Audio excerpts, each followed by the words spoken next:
Welcome to Own the Season podcast. We will talk to industry insiders along with outdoor enthusiasts to help you own your season.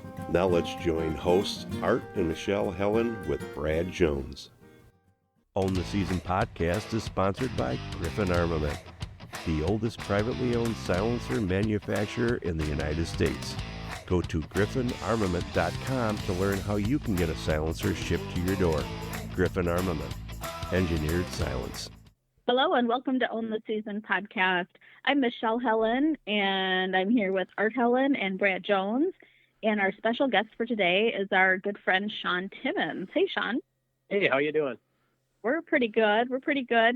So we really, I think, got to know you through, dog training. You helped us, train a couple different dogs for upland game hunting.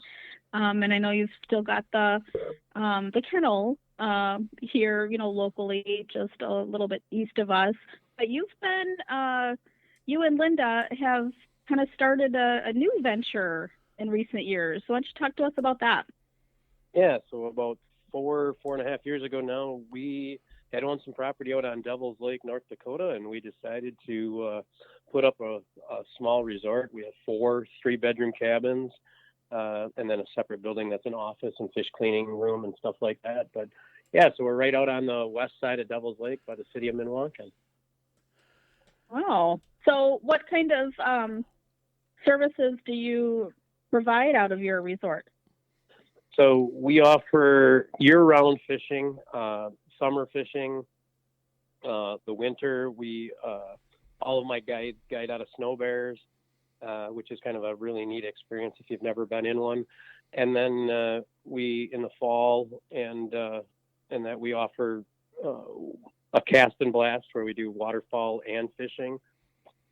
And then obviously guys can come out and upland hunt on their own, which the pheasant numbers are through the roof right now. So it should be another good year this year. So, yeah. Sure, you tell us that when, unfortunately, I don't have a dog, so. Yeah, but you'll have one by fall. I'm hoping so, but it'll be pretty young yet, but we'll see. So, with your fishing, and for those that aren't really familiar with Devil's Lake out there, it's a big lake. I mean, it's very big. What do you guys target? Is there something specific that you guys are looking for, or do you go from season to season looking for different fish? What are you looking for out there? So our primary thing in the open water fishing is walleyes, and if guys want to target them, pike. The winter months, we're targeting walleye, pike, and perch. Unfortunately, we were in a down year this year for our perch numbers, but that'll come back here. We should see a comeback starting next year again, I would think. And, but the perch we are getting are the great big ones. I don't know if you saw, but Woodland Resort just down the road from us just set a new state record this year at 3 pounds. Wow. So, yeah. That's a big perch. Wow.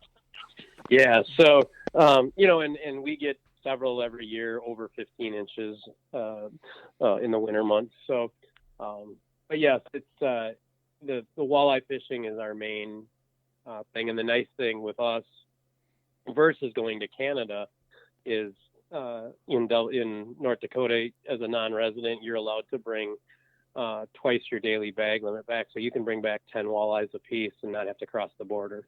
So Nice.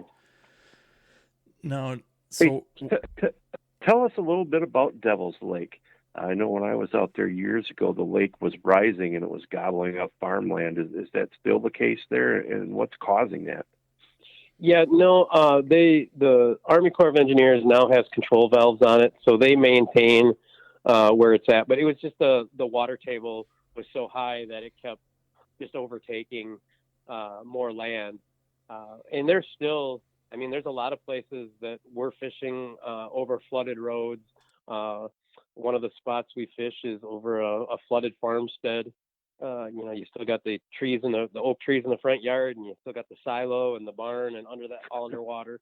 So there's a lot of structure that's underwater that the average guy can't see, and that, you got to know where it's there, and that. But there's a ton of structure on that lake, and whether it be road beds, whether it be flooded timber, whether it be the farmers' rock piles from years past, there's a ton of things to fish, and different spots to target.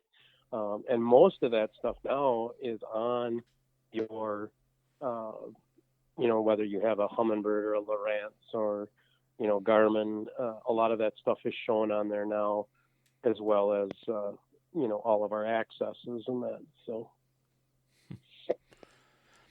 It's it's kind of crazy to know that you're fishing in somebody's living room, right? So. Yeah. It's one of a few years ago, I was out and we found a really good perch bite, and it was an old abandoned, it was a trailer house, where it used to be trailer houses, and it was all the concrete pads with mud in between them, and those perch were cruising those mud flats in between the concrete pads. So it was kind of cool to watch on your Panoptics and that. So. Yeah, that would be. So, as far as, like you said, with your walleyes, you said you could bring back 10, but what is, the size limits? Are they very similar to like back here in the Midwest or in Wisconsin, where you get to a lot of these lakes and they have slot sizes and only one over so big, and they have those types of regulations on Devil's Lake? There is no size limit on Devil's Lake, so you can keep any size walleye you want to keep. And when we're guiding, we recommend anything from 14 to 22 inches, and anything under 14 we recommend you throwing back, and anything over we recommend you throwing back. But obviously that's everybody's personal choice, and we're not going to push that on you. But it's just those are the ones that we feel are the best eaters for people to eat. So. And how big is Devil's Lake? You know how many acres that is, how deep it is and stuff? It's my last internet look at it was just over 300 square miles. So yeah. The thing with Devil's Lake is it's really intimidating to the average guy that's never been out there before. But really, the thing with Devils is you just need to pick, a little area and pick it apart. There's so much structure in all these little areas, and you can just pick it apart until you figure out where they're at, or what they're liking today, and to adapt your fishing to that method. We have a ton of people that come out from Wisconsin, Iowa, Nebraska that have never been there. They bring their own boats, and they do just great. They usually talk to us, and we give them some ideas of stuff to try, and where we've been fishing, because I'm on the water almost daily. So all I'm doing is scouting for guys that want to come up and fish on their own, and I can kind of give you guys some areas to go and find some fish, and and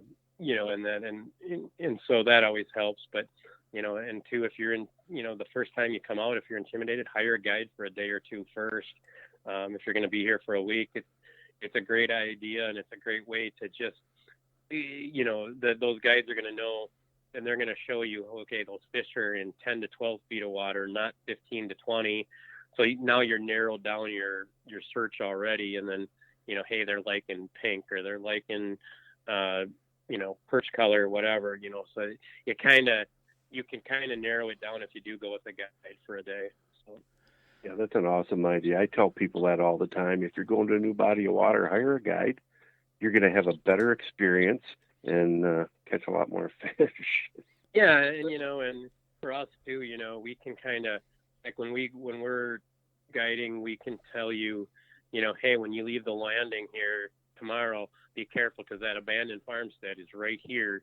You're going to want to go to the north of that to get out, so you don't take out your lower unit or whatever, so that's always a good little thing to have too, because the guide's going to show you where it's safe and where it's not.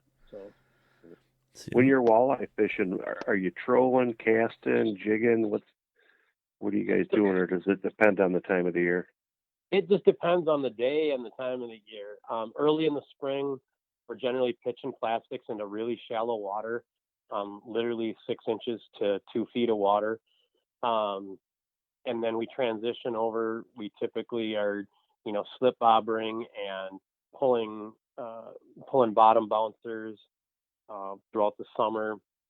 And then in the fall, we're pulling crankbaits, and we transition over to lead core and crankbaits, right before freeze up in that. And then obviously then we get into the ice. So, but we personally, at our resort, we don't do a ton of jigging. Our guides don't.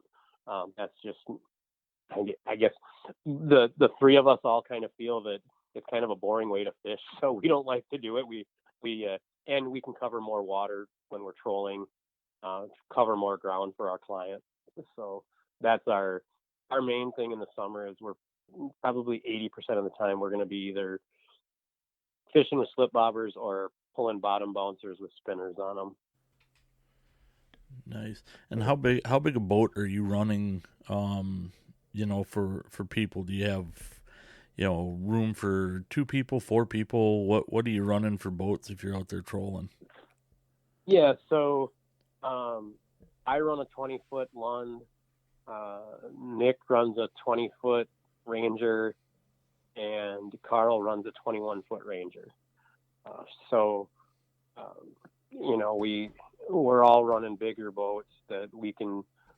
We kind of limit it, so we do a guide trip. We can either do 2 or 3 people per boat, but we keep it at 3 just for ease of moving around in the boat, and especially when you're starting to get into fall, when we're pulling crankbaits, there's just too many hooks. If you have more than 3 guys, that somebody's going to get a hook in them at some point if you're not careful. So we just try to really keep it down to 3 people plus the guide. Okay. And what about you said walleyes and pike, etc.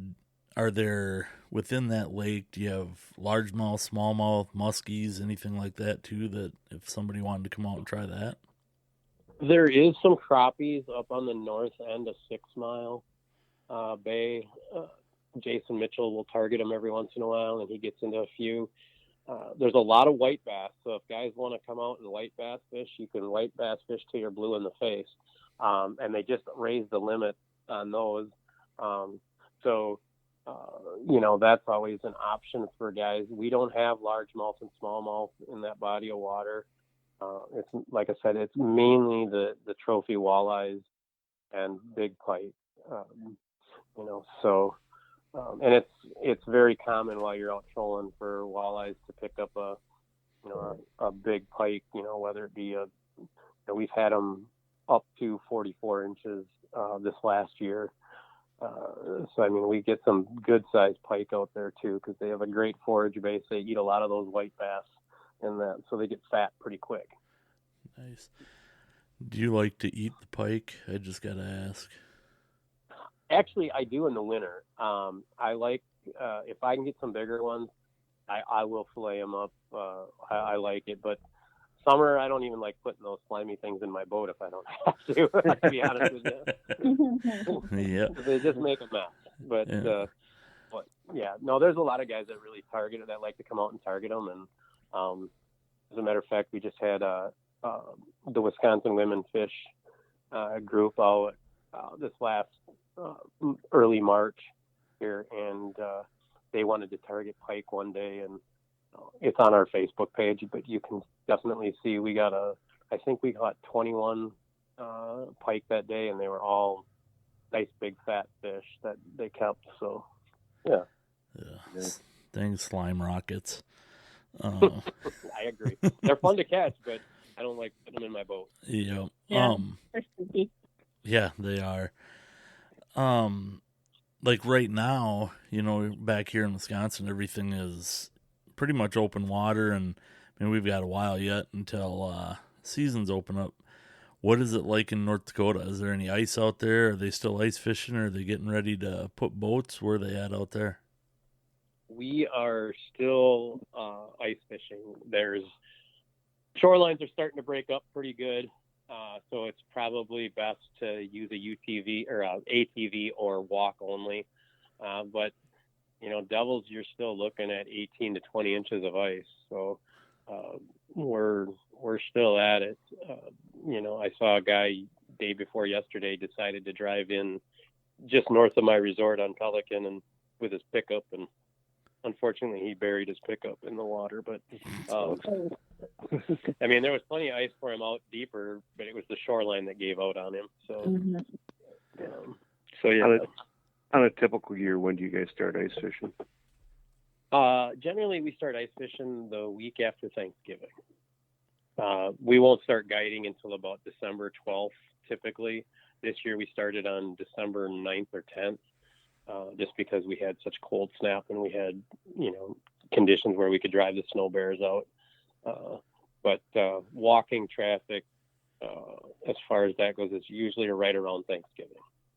So if guys want to come out on their own, and there's not only do we have Devil's Lake, but we have a lot of smaller lakes that adjoin Devil's. You have Mike's and Irvin and Alice and Dry and Stink and all those lakes. So those are very easy walking access lakes that for early ice, if guys want to come out and target some walleyes and perch, that's the time to, if you want to walk out, you don't mind walking out or just taking a ATV out.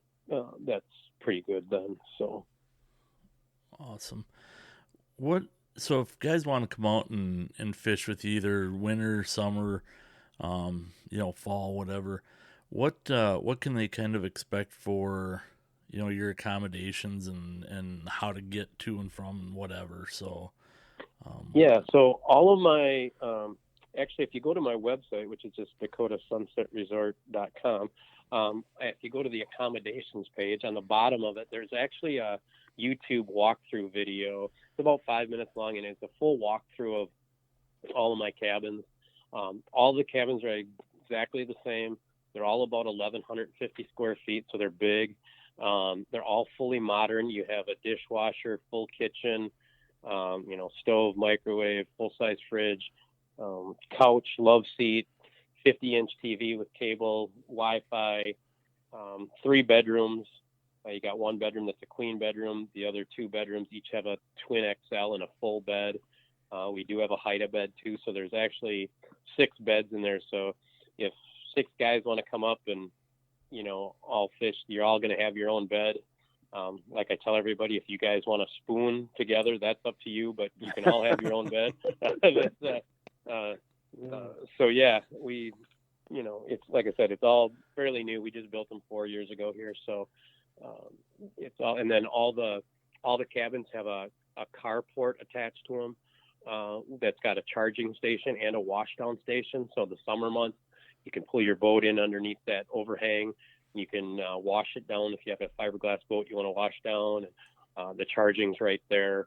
So yeah, that's kind of a unique thing that we offer that nobody else on the lake has, is that overhang and that carport, so you can get your vehicles or your boat out of the weather in case we would get a hailstorm or a rainstorm or something. Sounds really nice. So is there any packages that include meals, or are people to basically like reserving their cabin and then potentially hiring guide service? Yeah, we do not offer an American plan, as they would call it, with the meals yet. We've been trying to work with a caterer to see if we can get something like that started. But we're a little bit more remote out there, so it's a little bit harder to work things out. So basically, yeah, we have the cabin rental and the guide service. And then obviously, like I say, in the fall, we offer the waterfowl too. So, yeah. And you're right on the lake? We actually, our resort sits about 400 yards off of the lake. We're directly across from the the Pelican Lake landing over on the west side by the city of Minnewankin. So we actually sit right along Highway 19. Okay. So if someone would want to come out ice fishing with you, what would they need to bring? Do you guys supply the equipment, or they need to bring their own ice gear? No, we supply everything. We supply bait, tackle, rods, The only thing you need to bring if you want to come out ice fishing and sit in the snow bear is you're going to want to bring some warm clothes along, just because in case we would break the snow bear down, which does happen on occasion. But most of the time that snow bear is sitting at 70 degrees all day. I literally fish in a long sleeve shirt and a pair of fleece lined jeans. We always give one of my other guys a hard time because he actually guides in his fuzzy Crocs. So because it's so warm in a snow bear. So, you don't need to bring anything, and then you got to bring your food if you want to eat something along the way, or, Sure. So yeah. That sounds like my kind of ice fishing. You get spoiled. There's no doubt about it. That's sitting in that snow bear. The only time you got to get out is if you have to make a potty run. So that's about the only time you ever have to get out of them. And our guides pick you up right at your cabin in the morning and bring you back. And when we're done at the end of the day, we clean your fish for you. So basically, it's just you come out, you show up, and we do everything for you. It almost sounds like a real vacation. It can be, yeah. Don't get any ideas there, Michelle. Compared to the typical hunting, fishing trips that we do. Do you have openings for this upcoming spring and summer? We do. Our June is really full already, but we have some openings yet. I mean, just maybe one cabin for 3-4 days here and there through the middle of the week. But other than that, our June is pretty full. But we have still a lot of openings in May yet. And honestly, if you don't have a boat, and those that are listening that maybe don't have a boat, May is the time to come out if you don't have a boat, because you can shore fish and do better than the most of the boat fishermen. So that's, we have several people that come out in May and fish from shore and catch limits daily. So it's very doable to come up without a boat in that May time frame and do very well. Again, your fishing time periods are going to be first, hour or two in the morning, and then again the first last hour or two at night. But that also gives you time to do other things out there if you want to sightsee or stuff like that, if you bring in the whole family out. So that pretty much, I was going to ask a question if you rented boats. It doesn't sound like you do. We do not. It's just there's a lot of liability involved in that, so we kind of stayed out of all that ordeal. But and getting back to Michelle's question, we still have some openings for July and August and all that yet too. But our July is getting pretty busy too. But we still have some openings here and there for some cabins. So nice. And how big of a boat, if someone's going to bring their own boat out there, how big do you recommend? I mean, 300 square miles is an awfully big lake. I'm sure that it can get pretty ugly at times out there. So do you look at it and say, hey, you need to have a 17-footer as a 14-footer with a 25-horse okay, just got to stay close? Is there any recommendations? Yeah, it's just a matter of, if you have a smaller boat, I strongly recommend planning on spending a week, because you're probably going to have a day or two in there that you're not going to be able to fish. It's nothing for us to get 40, 45 mile an hour winds every once in a while, so even those days are rough in a 20 or 21 foot boat, let alone a 16 footer. And the other thing is, are you willing to maybe leave Devil's Lake and hit one of those smaller lakes up north? If you are, you can get by with a 16-foot boat just fine. They're very protected lakes with cattails, and they're prairie pothole lakes, so they're shallow lakes. They're only going to be maybe 12 feet, 15 feet deep at the max, and you have cattails all the way around them, and that, so they're pretty protected from the wind. So those are always good options for guys that if they're willing to leave Devil's Lake. They're always good options to go and get on some of those smaller lakes, and you can do very well. I always just tell everybody, if you do have a smaller boat and you want to stay on doubles, just plan on it that there's going to be a day or two you're probably not going to get your boat in. But having said that, from our resort, we have a boat launch right at our resort that is privately owned by West Bay Heights, and then we have Minnewankan Landing, which is 6 miles away, which is a public landing. Then you have Graham's Island State Park Landing, which is about 8 miles away, and then you have 6 Mile or Schwab Landing, about 6 miles away. That's public. And then Pelican Lake Landing is directly across the street from us. So you have, lots of options to fish and get in and on different spots, so that, if the wind is coming out of the south today, maybe you can't launch at the resort, but you're going to go down to Minnewankan and you're going to be able to launch there just fine. So it's always nice that where we're located kind of centrally right there on that west side, there's a lot of options for launching points to get out of the wind and protected. So I've got a 17-foot Alumacraft Deep V extra wide with a 75 horse on there.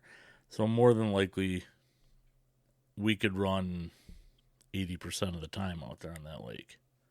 Absolutely. And here's a little safety thing that I give all my fishermen that come up with me is I don't care where you're launching that day, before you come up, get an extra set of keys made and leave them in the vehicle somewhere where myself or one of my guides can access them. Because if you get out there, say you launch at my resort at West Bay's Landing right there at my resort, and the wind's out of the north that day, and it's great because that's a great launch from out of the north. But all of a sudden you're out there for 4 hours, and now the wind switches to 20 miles an hour out of the south. You're not going to be able to come back to that landing to pull your boat out probably. It'll be too rough. But if you leave me a set of keys, I can drive your truck around to, say, maybe the Minnewankan Landing, and we can get you off safely there. It's just a safety tool. Just leave a set of keys in that vehicle so that if the weather does turn on you bad, we can find a spot to get you off safely. I think that's the biggest safety thing I would tell people is that we had a guide, this is many years ago now up there, but he had a 621 Ranger, and he tried to come back to the same launch that he left on, and the wind had changed, and he had to be rescued. It actually swamped the 621 Ranger, which, if you're familiar with it, that takes a lot to swamp a 621 Ranger. It does. Yeah, that's a big boat. Yeah. So, but yeah, you just gotta be safe about it. And like I said, if you can get a set of keys made and just leave it there, and we're happy to drive over and help you get off safely. Yeah, it sounds like big water. It's to kind of give people, I guess, here in Wisconsin an idea. We go up north, Minocqua, Boulder Junction, up in those areas, and you get on a 3,000 to 5,000 acre lake, and everybody's like, man, that's a big lake. And they are big lakes for inland here, but then you get to Green Bay or Erie. Now you take that lake and even, think about that with your boat, and am I going to go out there with it or not? Because that's what you're looking at when you go to Devil's Lake on the bad days, right? Yeah, you just, like I said, you just have to make that mental note to yourself that, hey, there's probably going to be a day or two I might not be able to fish. And we have it, even with our guide trips, every once in a while we'll have a windstorm come in where it's blowing anywhere from 45 to 60, and we just have to postpone our guide trips. Most days, we're fortunate, and most days, if it's blowing early in the morning, it'll settle down in the afternoon, so we can at least save our guide trip and do it in the afternoon, or vice versa, whatever. And so your guide trip might get cut a little bit short, but we're still going to, most days we can still try to get you out. But there are days when we just have to cancel, and there's, we can't control Mother Nature. And when it's blowing that hard, it's not safe for anyone, and it's not fun for anyone. So, you know. Yeah, and if they've never been to North Dakota, we used to hunt there quite a bit, and it's always windy. I don't care. It's it's always windy in North Dakota. It's windy in South Dakota. It's like Wyoming. For some reason, it's always windy out there, and when you're talking 45 miles an hour, most people are like, yeah, that's not happening. That's just another day out there. Yeah, and we, like I said, we're accustomed to the wind when we're out there all the time, but it's still, I'm going to tell you, it's still no fun. No. We like those calmer days a lot better. So yes. So you do a lot of the summer stuff, and then you're looking at fall. Once fall comes around, obviously you're going to have some great walleye fishing still in the fall, but like here, people are looking at muskies and stuff in the fall, but you don't have that. So you fill that extra time in. I think you said, what was it? Cast and blast. Kind of fill us in on that a little bit. Yeah. So we offer a fall cast and blast. So it's 3 half days of waterfowl hunting, which is field hunting, and then 3 half days of fishing. So it's a pretty popular thing. We get a lot of interest in it, and a lot of people that really want to come out and do some waterfowl hunting, and then but also want to catch some walleyes. So Carl and Noah are my waterfowl guides. They've been guiding for many, many years, and most of their properties are, either right near the resort or within a half an hour of the resort. And North Dakota just put in a new thing last year where they broke the zones up differently. And some out where a non-resident can only hunt one zone for 1 week. They can't hunt the same zone 2 weeks in a row, which it hurt a ton of our outfitters in the state. Luckily for us, that divide between the two units is about 3 miles from our resort. So if somebody wants to come out and fulfill their full 2 weeks, if they're coming out and doing waterfowling, we don't have to worry because we're only 3 miles from the split. But for our cast and blast, we always tell everybody, do not put your zone in and do not buy your license until about 3 days before you're coming, because we're going to put you either in one zone or the other, just depending on where the most ducks and geese are traveling through at that time. And that can change on a weekly basis, so we try to get people to not buy their licenses. They're all over the counter anyways, but try not to buy their licenses until it gets a little closer, just so we can tell them what zone we're going in. But usually we're waterfowling in the morning and then fishing in the afternoons. But again, if maybe we're going to get a storm or something, maybe we'll get you out on the water first, and then in the morning, and then take you out for the afternoon waterfowl hunt. So, but yeah, that's, like I said, that's a very popular thing. And then just to touch on that waterfowl stuff a little bit deeper, our governor just is trying to get a law into the books yet this year, where as an outfitter and guide, we will not be able to guide non-residents until October 5th, which it was supposed to be October 3rd. He's pushing it back 2 days to a Monday. So that if anybody has, stuff set up with an outfitter or guide right now, keep that in mind for that opening weekend. That's no longer going to be opening weekend. You're going to have to start on Monday, October 5th. And that's just to give the residents a couple extra days of hunting, or what's his reasoning behind that? Yes, that was the governor's reasoning. He's trying to protect his resources for the residents of the state. However, I don't know that he's looking at the full picture of tourism dollars the implications of it all. And are we going to really get any more residents to hunt that last 2 days before the non-residents? I don't know. I guess that's yet to be seen. But it's hard when we've already have stuff on the books and now he wants to change the rules. I'll just leave it at that. Yeah, I bet it is. I bet it is. So is that 3-day cast and blast, is that all fully guided, the fishing and hunting, or is that one where you also, if you've got a boat, you bring your boat out and do your fishing and then do the guided hunt with you?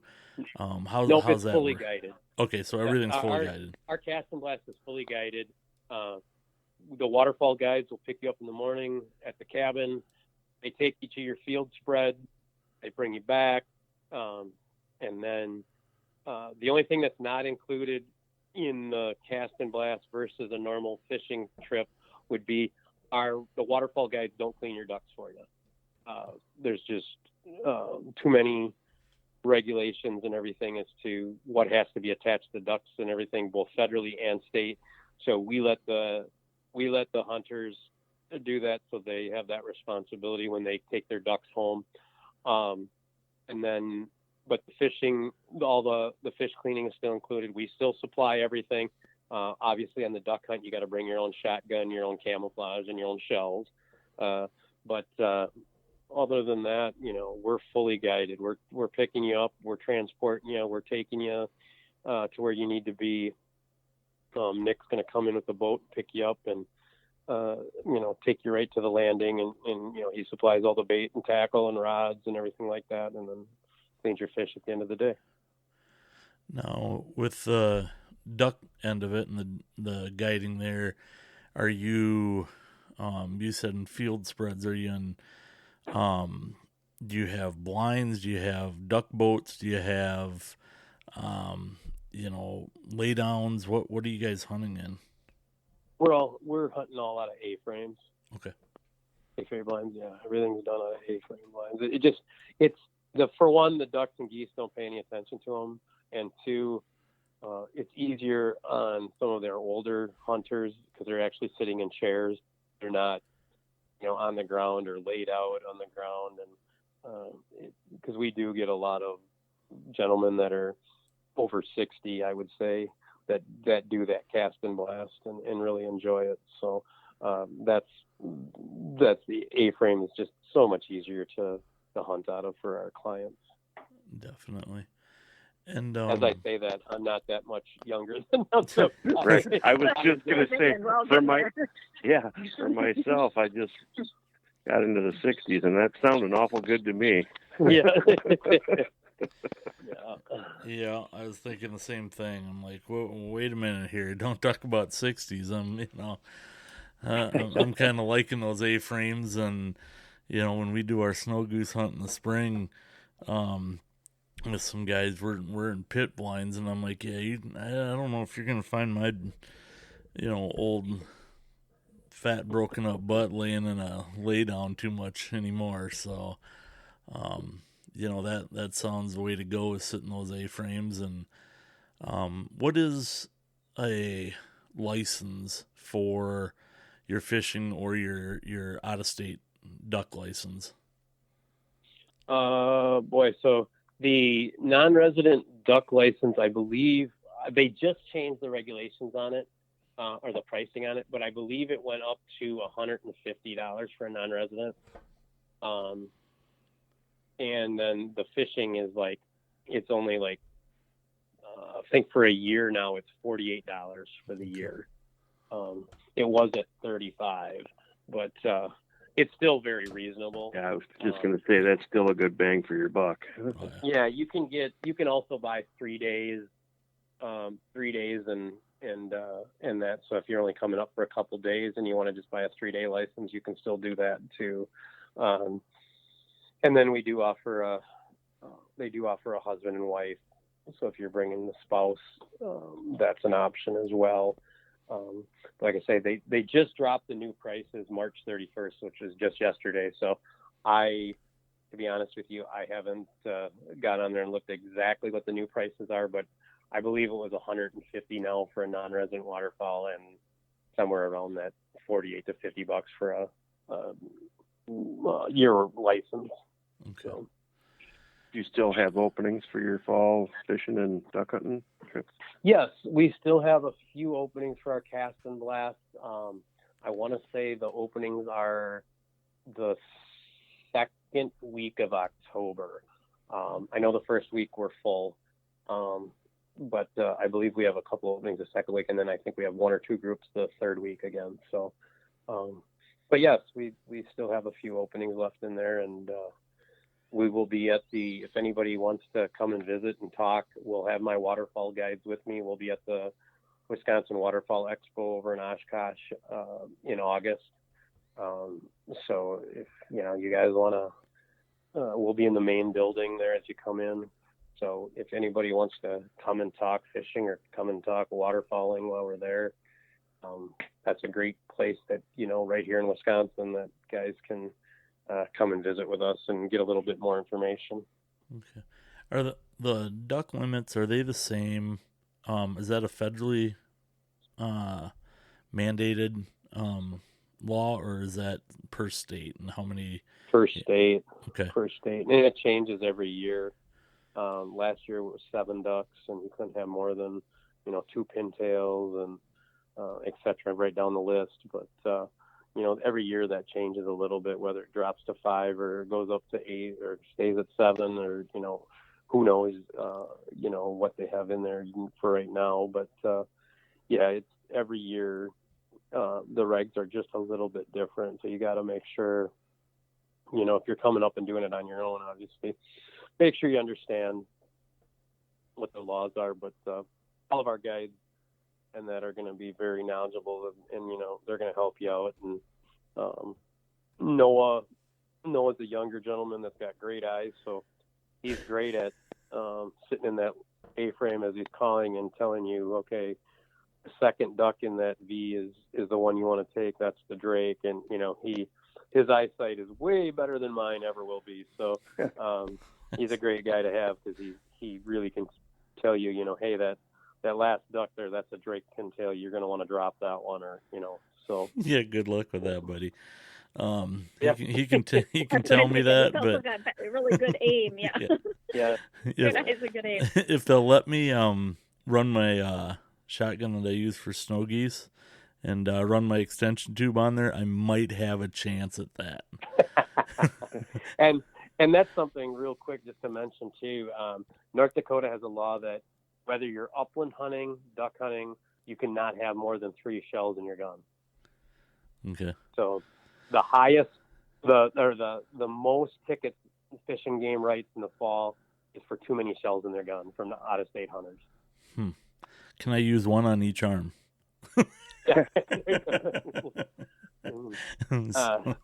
Hang one over your shoulder like a bandera. There you go. But yeah, that's the most tickets they write is for too many shells in your gun.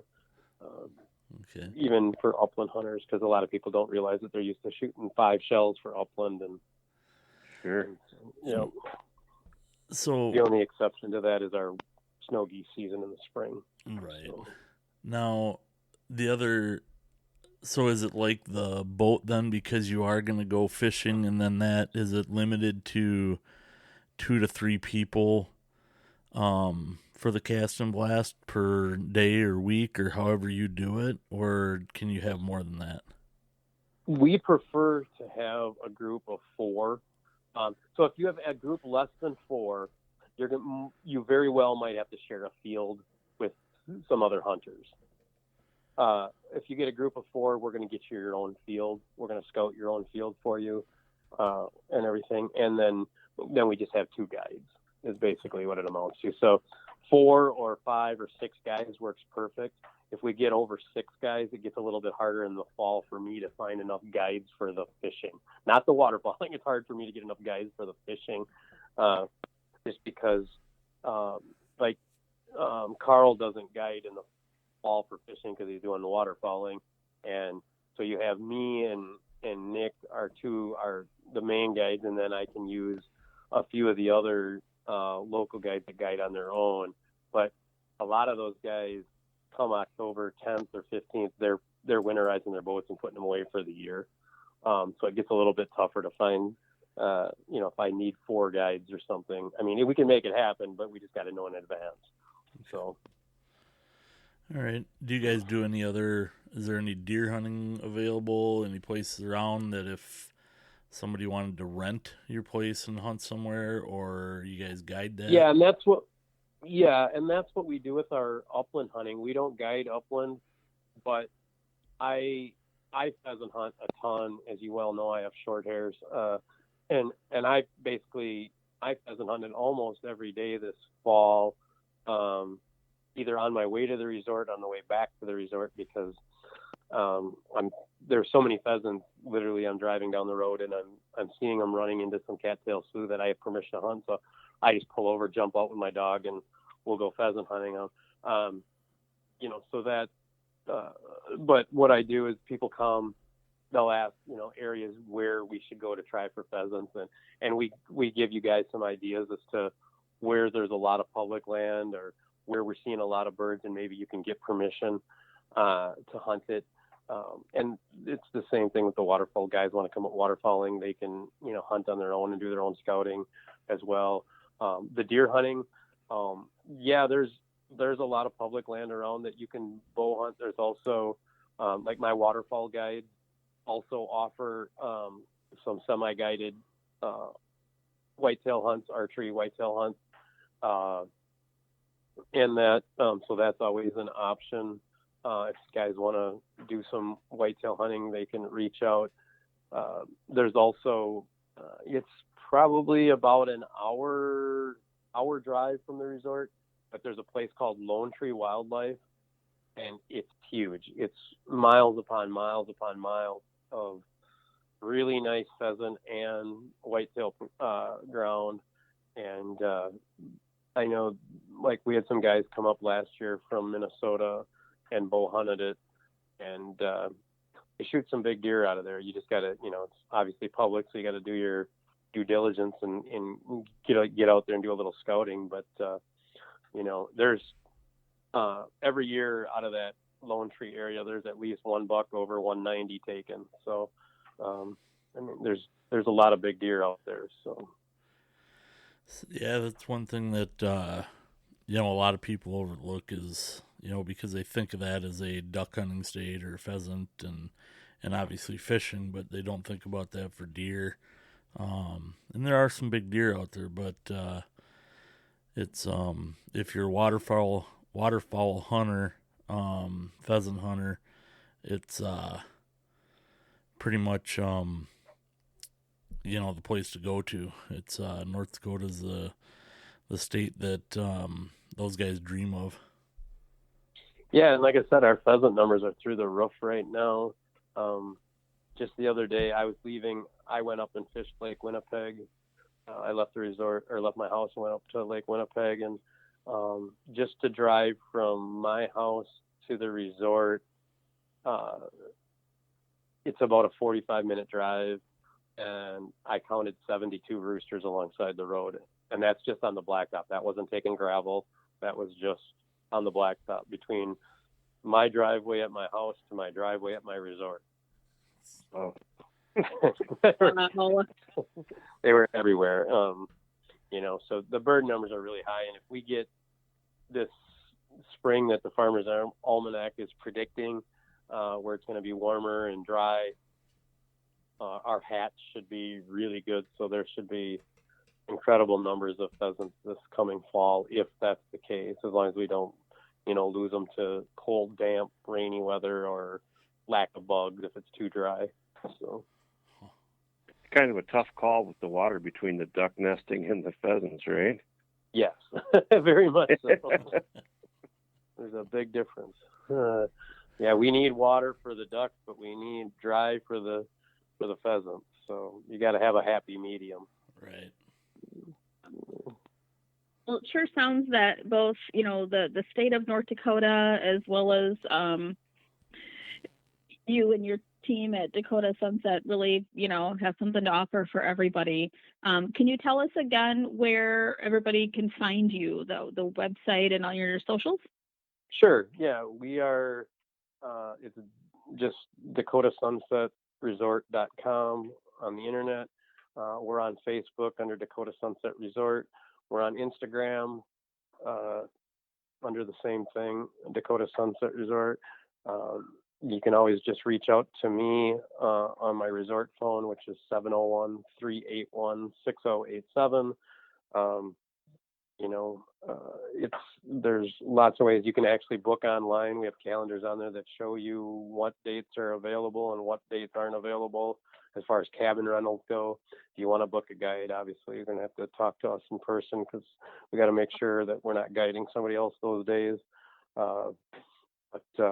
But yeah, everything's there on the website. I think the website's pretty well set up, and it shows our accommodations. It shows all our package prices. We offer some summer and winter packages, for going guided, and that to save you a little bit of money if you do the package. And then obviously the cast and blasters on there too. Awesome. I'm going to have to take a look at that. Maybe we'll do that one of these years and get out there. There you go. Bring your boat out and go fishing. Yeah. Well, thanks for joining us today, Sean. It was nice to learn about your resort. I know you followed on Facebook, and I have Linda on there, so I've been seeing pictures and things, but it was really nice to hear more about it and be able to share that with our listeners. Awesome. Well, I appreciate you guys having us. And again, if anybody wants to give us a call and ask any questions, feel free. We're always around to answer questions. So awesome. Thanks. And for our listeners out there, check out Dakota Sunset Resort for your fishing and hunting needs, and own the season. Follow Own the Season Podcast on Facebook and Instagram. Thanks for listening. Check back weekly for new episodes.